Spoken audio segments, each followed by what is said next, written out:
എല്ലാവരും ഇങ്ങോട്ട് നോക്കിൻ. ആയിക്കോട്ടെ. ജൂഡ് കുറെ ആരോപണങ്ങൾ ഉന്നയിച്ചിട്ടുണ്ട്. എന്നെ പറ്റി എന്ത് വേണമെങ്കിലും പുള്ളി പറഞ്ഞോട്ടെ, എനിക്കൊരു കുഴപ്പമില്ല.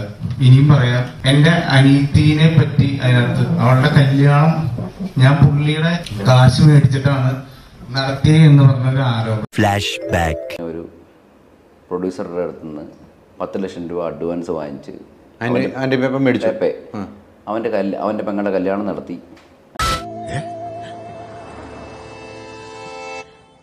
പെപ്പെ എന്ന് പറഞ്ഞവൻ സത്യം പറഞ്ഞാൽ പെല്ലിശ്ശേരി ഇല്ലെങ്കിൽ അവനൊന്നും ജീവിക്കാനുള്ള വകുപ്പ് പോലും കൊടുക്കേണ്ട ആവശ്യമില്ല.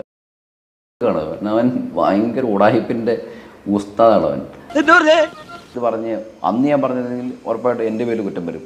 ജൂഡ് എന്തെങ്കിലും പറഞ്ഞു കാണും എന്ന് പറഞ്ഞാണ് എല്ലാവരും.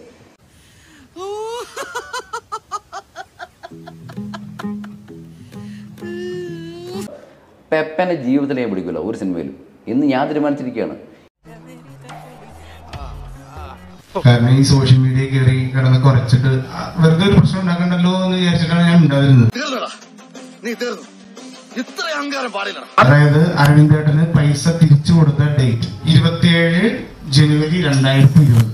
എന്റെ പെങ്ങളുടെ കല്യാണം നടന്നത് 18 ജനുവരി 2021. ജൂഡന്റെ പൈസ ഞാൻ തിരിച്ചു കൊടുത്തിട്ട് ഏകദേശം 9 മാസം കഴിഞ്ഞിട്ടാണ് ആലോചന തന്നെ വന്നേക്കുന്നത്. എന്ത് പറ്റിയടാ? ഞാൻ അങ്ങനെ വായനാക്കൊണ്ട് ഒരുപാട് ശത്രുക്കൾ ഉണ്ടാക്കിയിട്ടുണ്ട്. ഇപ്പോൾ ഇത് മിനിയാന്ന് കൂടി ഒരു ഇന്റർവ്യൂവിൽ പാവം പെപ്പനെ ഞാൻ പറഞ്ഞിട്ട് എനിക്ക് അതിൻ്റെ ഒരു കുറ്റബോധത്തിലാണ് ഞാൻ ഇരിക്കുന്നത്. ഞാൻ അവൻ്റെ പെങ്ങളുടെ കല്യാണം നടത്തിയത് സിനിമയ്ക്ക് അഡ്വാൻസ് വാങ്ങിച്ച കാശുണ്ടാണെന്ന് പറയും. പക്ഷെ അത് സത്യമാണെന്ന് പോലും എനിക്കറിയാത്തൊരു കാര്യമായിരുന്നു. പറഞ്ഞ ടോണും മാറിപ്പോയി. മറ്റേ പറഞ്ഞ കാര്യം വേണ്ടായിരുന്നു. അവൻ്റെ പെങ്ങൾക്കും ഫാമിലിക്കൊക്കെ ഒരുപാട് വിഷമമായിട്ടുണ്ടാവും. മോശമായി പോയിട്ടോ, ഭയങ്കര മോശമായി പോയി.